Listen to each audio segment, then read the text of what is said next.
Disclaimer. I died and saw parents burning for doing this I assume was normal. My name is Callum Rice Fletcher. I am 42. I died for 11 minutes on March 18, 2023 in New Zealand. What I'm about to tell you isn't a dream. It's not a hallucination. It's a warning. Before I begin, if God brought you here, subscribe and stay with me. And I need you to hear it, because I used to be just like you. I was the dad who never yelled, never punished, never said no. I prided myself on that. I wasn't like my father. Cold, harsh, always quoting scripture and swinging a belt. I swore I'd never be that kind of parent. So I went the opposite direction. I was the cool dad, the understanding one. My sons, Ethan and Lucas, could talk to me about anything. No judgment, no rules, just freedom. That's what I told myself. That's what I told everyone. At barbecues, at church. Yeah, I still went to church sometimes, mostly for appearances. I'd smile and talk about respectful parenting and letting kids find their own way. People nodded, like the posts I'd share online about gentle discipline and emotional intelligence. But they didn't see what I saw. They didn't live in my house. Ethan was 17. He'd been suspended 3 times that year. Caught with marijuana twice. I found it in his sock drawer the second time. Just sat there staring at the little plastic bag, my hands shaking. I never said a word to him about it. I told myself he was just experimenting, just going through a phase. Lucas was 14, skipping school, lying to my face, stealing cash from my wallet when he thought I wasn't looking. I knew. I always knew. But I didn't do anything. At dinner, they'd mock me, right to my face, laughing at something I said, talking over me, ignoring me completely. I'd force a smile and let it slide. My wife, Sarah, would catch my eye across the table, pleading silently. Do something. Please. Just do something. But I couldn't. Every time I thought about stepping in, about laying down a rule, setting a boundary, giving a consequence, I'd hear voices in my head. You'll damage them. They'll resent you. You're being controlling. You're turning into your father. So I did nothing. I grew up in a strict Christian home. My dad had one answer for everything. Proverbs 13, verse 24. He who spares the rod hates his son. He'd quote it before he'd hit me, and I hated him for it. So when I became a father, I swore I'd show grace instead. Love instead of law. Jesus showed grace, didn't he? That's what I told myself. I justified every moment of silence. Every time I let them disrespect me, disrespect their mother, disrespect everyone around them. I called it love. But deep down, I knew. I knew they were out of control. I knew I was failing them. But admitting that meant admitting I was wrong. And I couldn't face that.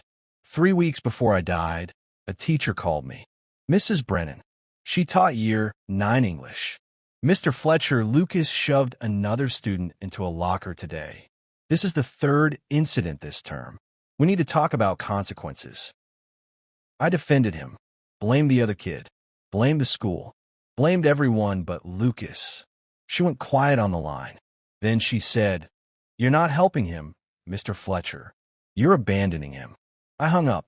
2 weeks later, my father, who I hadn't spoken to in years, sent me a text. Just one line. "You're raising those boys to be lost, Callum." I deleted it, blocked his number, told myself he didn't understand modern parenting. But his words echoed in my head every night. The morning of March 18th, Ethan came downstairs. I tried to talk to him about his grades, about the calls from school. He exploded, screamed at me in the kitchen. "Stay out of my life, Dad. You don't get to have an opinion anymore. You're weak. You've always been weak." He slammed the door so hard I thought the frame would crack. Lucas didn't even look up from his phone. Sarah just stared at her coffee. I stood there, silent, like always. I grabbed my keys, drove to the site, and the whole way there, I felt like a coward, like I'd wasted everything, like I was watching my sons destroy themselves, and I was too afraid to stop it. I didn't know that 4 hours later, I'd be lying on the concrete, dying. The shadow fell across my face before I heard the sound. Just a flicker, darkness cutting through the morning sun. I looked up. The steel beam was already swinging toward me. Someone screamed, "Look out!" But there was no time. 3 tons of metal slammed into my chest. I felt my ribs fold inward like paper crushed in a fist. The air didn't leave my lungs. It was ripped out. My head snapped back, cracked against the concrete, and the world tilted sideways. I was on the ground. Couldn't breathe. Couldn't move. The sky above me was blue, perfectly blue, and I remember thinking how strange that was. How calm it looked, while my chest was on fire. Boots thundered across the site. Voices shouted, but they sounded far away. Underwater. Jesus Christ. Someone call an ambulance. Callum. Callum, stay with me. Hands pressed down on my chest. Pain exploded through my ribs. I tried to scream, but nothing came out. Just a wet, choking sound. Blood pooled warm beneath my back. My vision started closing in, black, creeping from the edges like a curtain being pulled. I tried to move my fingers. Nothing. I tried to speak. Nothing. And then, the only thought that cut through the chaos. I can't die. Not now. Not like this. The boys. Ethan's face flashed in my mind. This morning, standing in the kitchen doorway, eyes full of rage. Stay out of my life, Dad. You don't get to have an opinion anymore. He slammed the door so hard the frame shook, and I just stood there, silent, like I always did. Lucas didn't even look up from his phone. I left for work feeling like a coward.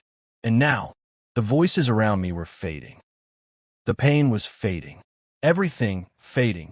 I stared at the sky, and for the first time in years, I prayed, not out loud, just inside. God, I'm not ready. Please, the boys. I haven't fixed it.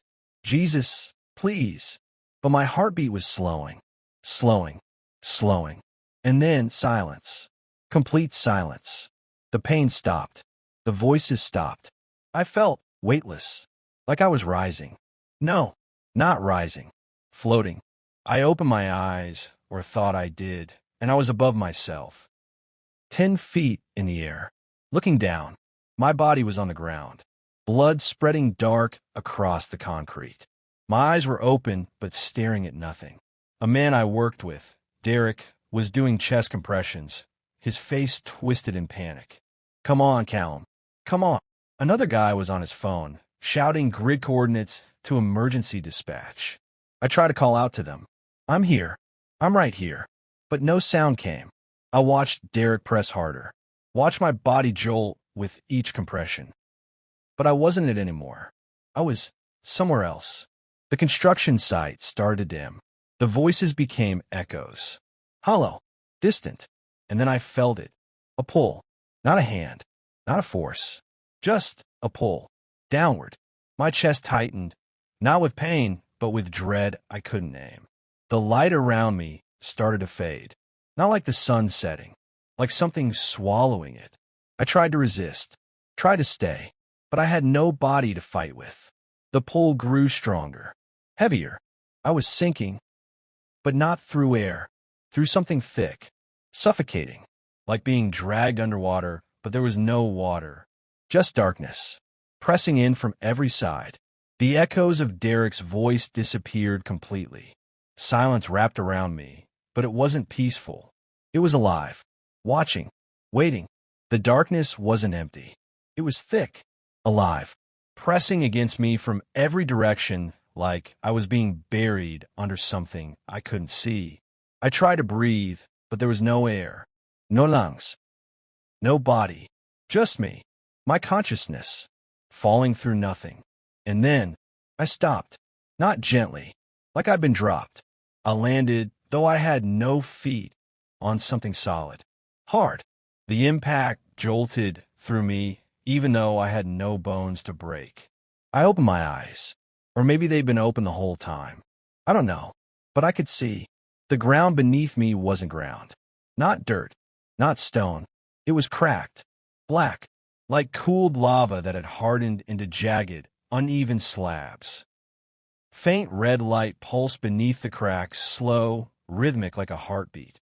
The air, if you could call it that, was thick. It tasted like ash and copper. I tried to stand and I could. I had form again. Shape. but everything felt wrong. Heavier, like gravity had doubled. The heat hit me next. Not flames, not fire everywhere like I'd imagine hell would be. Just heat. Oppressive. Suffocating. The kind that makes your skin feel too tight. That makes breathing painful. I looked around. Smoke drifted low across the ground, clinging to my legs. It moved slowly, deliberately, like it was alive. In the distance, I heard something. Weeping. Faint. Hollow. Endless. Not screaming. Not wailing. Just quiet, broken weeping. Like someone who'd been crying so long they had no voice left. My chest tightened. Where? Where am I? My voice came out weak. Shaking. No one answered. The darkness stretched out in every direction. No walls. No ceiling. Just oppressive, crushing blackness pressing in from the edges. Shadows moved in the smoke. I couldn't see faces. Just shapes. Silhouettes. Hunched over. Kneeling. Some standing, but swaying like they were too weak to hold themselves up. None of them looked at me. They just existed, trapped in whatever torment they were reliving. I took a step forward, and the ground beneath me cracked. A thin line of red light split open where my foot had been. Heat poured out. I stumbled back. No. No, this can't be. But even as I said it, I knew. I knew where I was. Hell. The word formed in my mind, and my whole body, or whatever I was now, went cold despite the heat. I'm not supposed to be here. I backed up, shaking my head. I'm a Christian. I went to church. I believed in Jesus. But the words died in my throat, because deep down, I knew that wasn't enough. I believed, but I didn't live it. I call myself a Christian, but I ignored everything God said about parenting, about authority, about discipline. I justified it, twisted grace into an excuse for cowardice. And now, I was here. The weeping grew louder, not around me, ahead of me. I didn't want to move toward it. Every instinct screamed at me to run the other way. But I couldn't. My legs moved on their own, like something was pulling me forward. The smoke parted, and I saw them. Hundreds of them, maybe thousands. Parents. Mothers and fathers on their knees, hands reaching upward toward nothing. Mouths open in silent screams. Some were rocking back and forth. Some were clawing at the ground. Others just stared ahead, eyes wide, unblinking, faces frozen in absolute despair. I stopped. My heart, if I still had one, pounded so hard I thought it would burst. What is this? And then I saw what they were looking at. Above each one of them, hovering in the air like projections, were images, moving images. Lives, their children's lives, playing on repeat. A father to my left was watching his son. The boy couldn't have been more than 25. Needle in his arm, eyes rolled back, slumped against a bathroom wall. Dead. The father reached toward the image, sobbing, but he couldn't touch it. It flickered and started over. The sun, the needle, the death. Again, and again, and again. I looked to my right. A mother, watching her daughter. The girl was older, 30s maybe, standing on a street corner.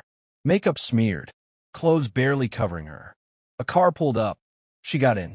The mother screamed, but no sound came out. The image reset. The corner, the car, the shame, over and over and over. I staggered forward, looking from one parent to the next. A father watching his son in prison, beating another inmate to death. A mother watching her daughter put a gun in her mouth. Another father watching his son destroy his own family.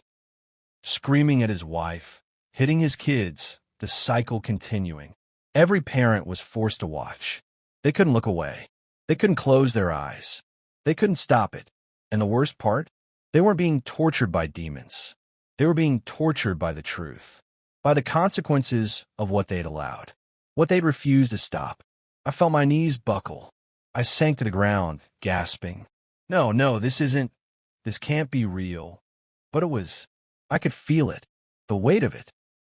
These parents weren't here because they abused their children. They were here because they abandoned them, because they refused to discipline, refused to say no, refused to guide them.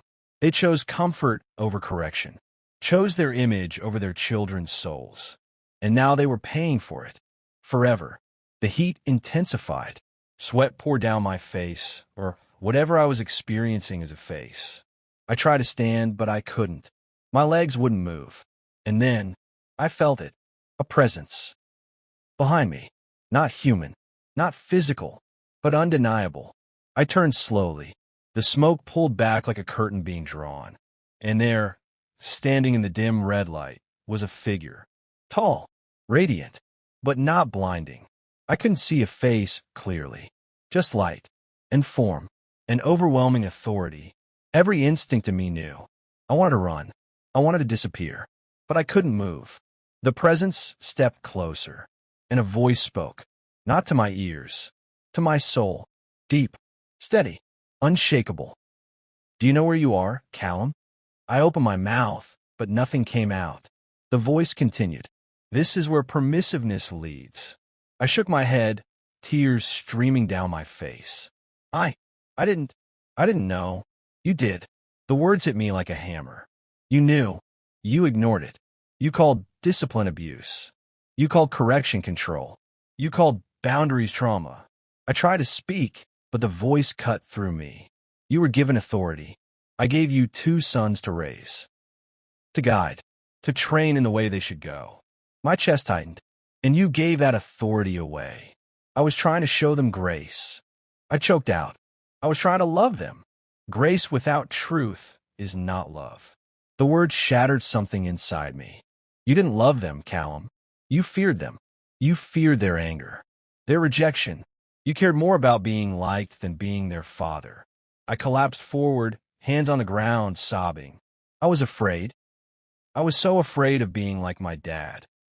So you became nothing. The silence that followed was unbearable. I looked up, trembling. Who are you? The light grew brighter. Not painfully, but enough that I had to look away. And the voice said, I am Jesus. My whole body went numb. Jesus, the name I'd used my whole life. The name I'd claimed to follow.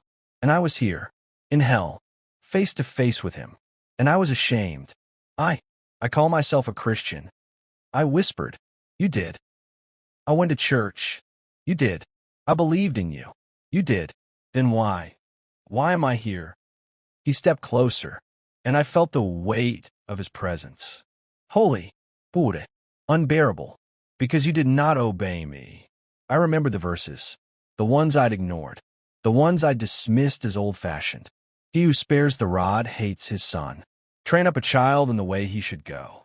Fathers, do not provoke your children, but bring them up in the discipline and instruction of the Lord. I'd read them. I'd heard them preached, and I'd rejected them because I thought I knew better. I thought grace meant letting them do whatever they wanted. But grace was never permission to sin. It was power to change, and I'd stolen that from my sons. I was wrong. I whispered. I was so wrong. Jesus didn't respond. He just raised his hand, and the air around me shifted. The smoke pulled back, and I saw something new. A mirror, massive, towering over me. And in it, I saw myself. But not now. Moments from my life. Moments I would be buried. Moments I would be justified. Moments I would be forgotten.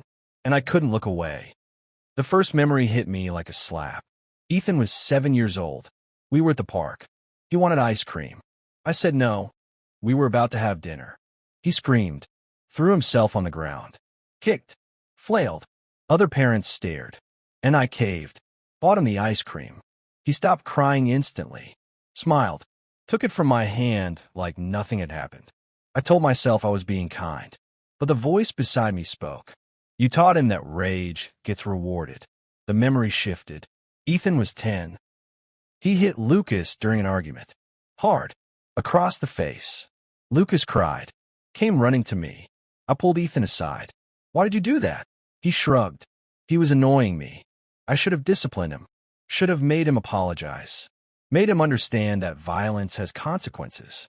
But I didn't. I just said, use your words next time, okay? And I let him walk away. Lucas looked at me with betrayal in his eyes. The voice spoke again. You taught him that anger justifies violence. And you taught Lucas that you wouldn't protect him. My throat closed up. The images kept coming. Faster now. Ethan at 12. Caught lying about where he'd been after school. I knew he was lying, but I didn't press him. Didn't demand the truth. Just said, "Okay, buddy. Just be honest next time." He nodded and kept lying.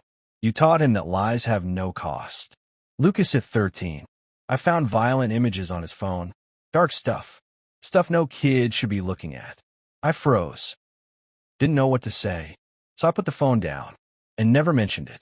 You taught him that sin can be hidden, that you wouldn't confront it. Ethan at 15. A teacher called. He'd cheated on a test.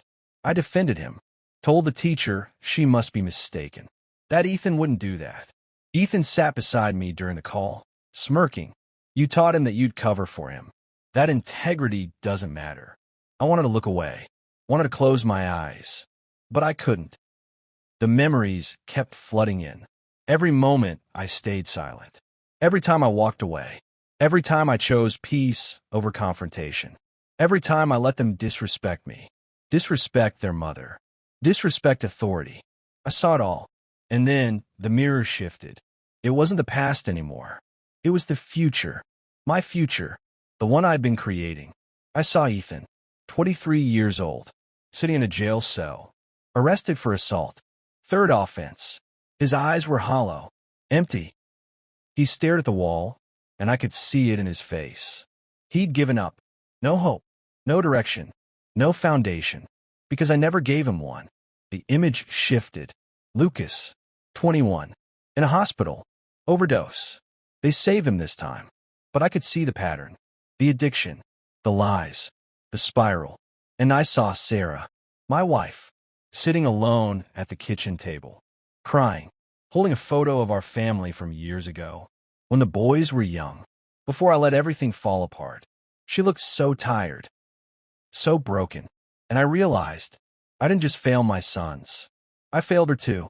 I made her watch me do nothing, made her beg me to step up, and I never did. The voice spoke, and this time was quieter, sadder. "This is what you're creating, Callum." I fell forward, hands cover my face, sobbing. "I didn't mean to. I didn't want this. But you chose it. I was trying to love them. You loved yourself more." The words cut deeper than anything I'd ever felt. You loved your comfort, your image, your need to be liked. You loved avoiding conflict more than you loved their souls. I shook my head, but I couldn't deny it. It was true. Every word. I'd been a coward. I'd hidden behind grace, behind modern parenting, behind the fear of being like my father. But in trying not to be harsh, I'd become useless. You were given authority, the voice continued. I gave you that authority, not to control, not to dominate, but to guide, to protect, to teach them how to live. I looked up, tears blurring my vision, and you gave it away, to their feelings, to the world, to their own foolishness. I thought I was showing them grace. Grace is not the absence of boundaries, Callum. Grace is the power to live within them. I felt the weight of that, really felt it. Grace wasn't letting them do whatever they wanted. It was giving them the strength to do what was right. And I confused the two. They needed you to be strong, Jesus said. They needed you to say no, to correct them, to show them that actions have consequences, that respect matters, that authority exists for a reason. I nodded, unable to speak. But you were silent. I know, and now they're lost. I know, and you. He paused. The silence stretched. You will carry the weight of that. Forever. The word forever echoed. I looked around, at the parents still kneeling, still watching, still trapped in the consequences of their permissiveness. This was it. This was my eternity. Watching my sons destroy themselves. Watching Sarah break. Knowing I could have stopped it. Knowing I had the authority, the responsibility, and I did nothing. No. I whispered, "Please, please, I'll change. I'll do it differently." But even as I said it, I knew. I was dead. It was too late. The mirror began to fade. The smoke closed in. The heat intensified. I felt myself sinking. Not physically, but spiritually. Like I was being pulled deeper into this place, into the weight of my failure. I fell to my knees, hands pressed against the burning ground. Jesus, I choked out. I'm sorry. I'm so sorry. I didn't know what else to say. I'd spent years justifying myself, defending my choices, telling myself I was doing the right thing. But I wasn't. I was wrong. And now my sons would pay for it. Please, I whispered. Please don't let them end up here. Please. The heat grew unbearable. The ground beneath me cracked wider. Red light poured out, searing, suffocating. I couldn't breathe, couldn't think. I was breaking. And then, just when I thought I'd be swallowed completely, a hand grabbed my shoulder. Firm, steady, unshakable. The heat stopped. The pulling stopped. Everything stopped. I looked up. Jesus was still there.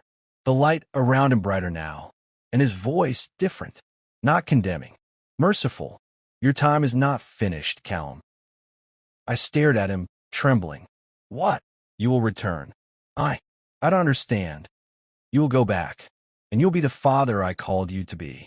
Tears poured down my face. I'll fail again. I don't know how. Then learn. He pulled me to my feet. Warn them, he said. Warn the parents who think permissiveness is love. Warn them that hell is full of people who refuse to discipline their children. I nodded, barely able to stand. Tell them that grace without truth destroys. That authority is a gift. That their children's souls are their responsibility. I will, I whispered. I will. The light around him intensified. Blinding now, I felt myself being lifted, pulled upward. The smoke, the heat, the weeping, all of it fell away. And then, pain, crushing, burning pain in my chest, air rushing into my lungs, voices shouting, beeping, bright lights. I gasped, choked. My eyes flew open. He's back. He's back. A doctor leaned over me, hands on my chest. I was alive. The hospital room was white, sterile, cold. I was strapped to a bed, tubes running from my arms, a machine beeping beside me in steady rhythm. My chest felt like it had been crushed under a car. Every breath was sharp, painful, but I was breathing. I was alive. A nurse stood by the monitor, adjusting something. She glanced at me, eyes wide with relief. Mr. Fletcher, welcome back. I tried to speak, but my throat was raw, dry. She held up a hand. Don't talk yet. You've been through a lot. Just rest. But I couldn't rest. My mind was spinning. Hell, I'd been there. I'd seen it. Felt it. The heat. The smoke. The parents on their knees.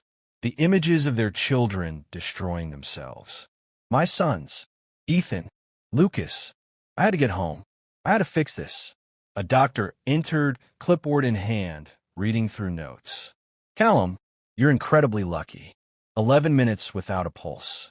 Severe trauma to the chest. We didn't think you'd make it. 11 minutes. I'd been dead for 11 minutes. And in that time, I'd been shown the truth. The doctor kept talking, something about recovery, fractured ribs, monitoring, but I wasn't listening. All I could think about was what Jesus said. You'll go back, and you'll be the father I called you to be. Sarah walked in an hour later. Her eyes were red, swollen. She'd been crying. When she saw me awake, she broke. Rushed to my side, grabbed my hand, sobbing into my shoulder. Callum, oh my God. I thought I lost you. I held her as tight as my broken ribs would allow. I'm here, I whispered. I'm here.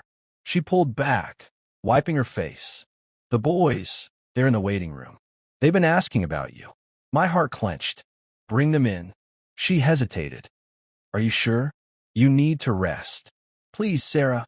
I need to see them. She nodded and left. A few minutes later, the door opened. Ethan came in first, hands shoved in his pockets, eyes down. He looked smaller, shaken. Lucas followed, pale, quiet. They stood at the foot of my bed, neither of them looking at me. I stared at them. These two boys, my sons, the ones I'd failed, the ones I'd been too afraid to guide. And I started to cry. Not quiet tears. Deep, broken sobs. Ethan looked up, startled. Dad, I'm sorry, I choked out. I'm so sorry. Lucas shifted uncomfortably. Dad, it's okay. You're alive. That's all that matters. I shook my head. No, it's not okay. I've failed you. Both of you. Ethan frowned. What are you talking about?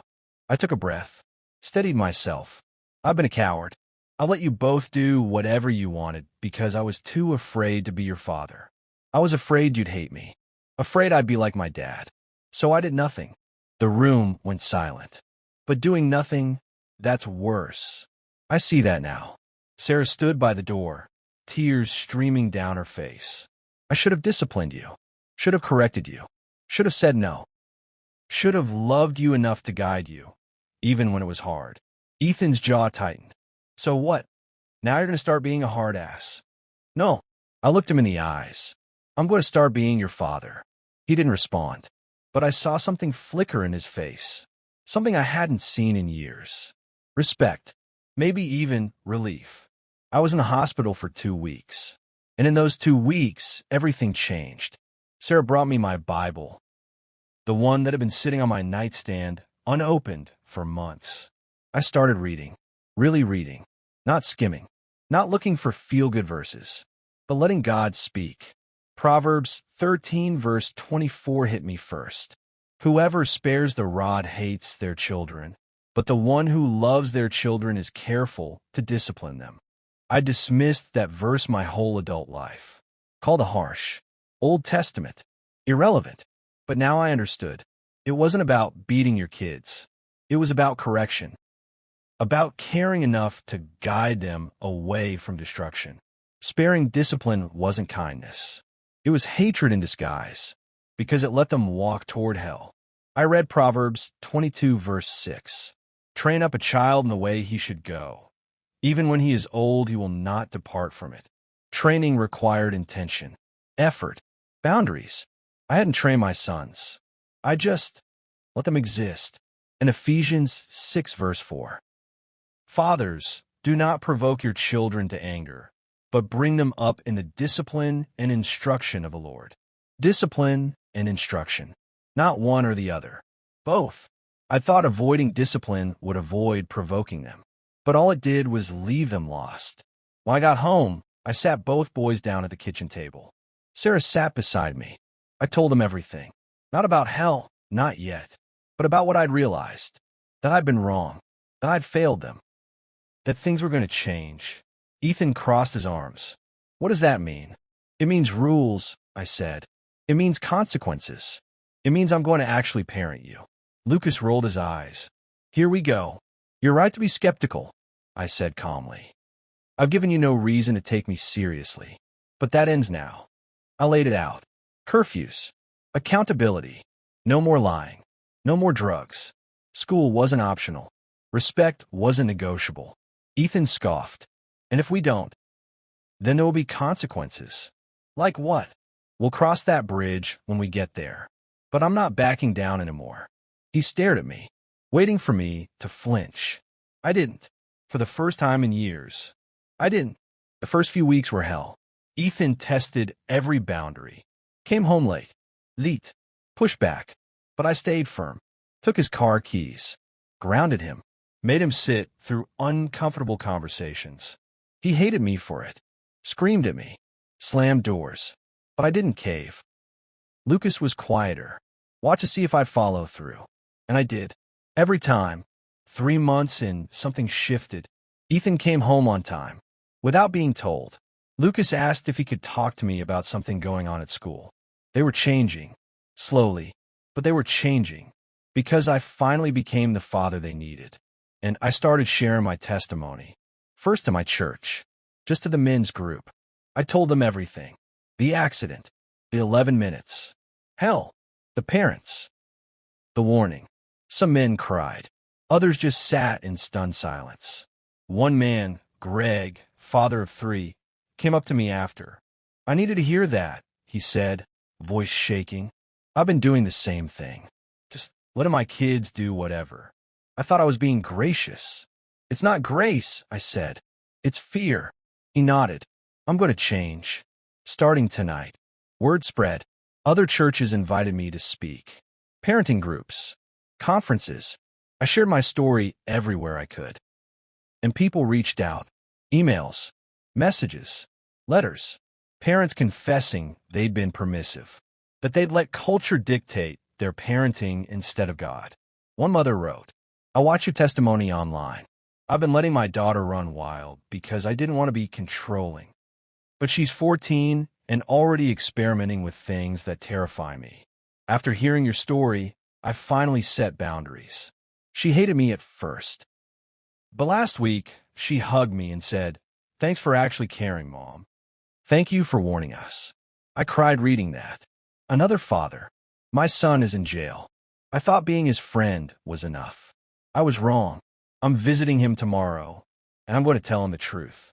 And I'm going to be a father when he gets out, not just a buddy."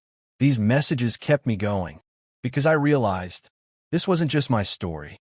It was a warning for a generation of parents who'd been lied to.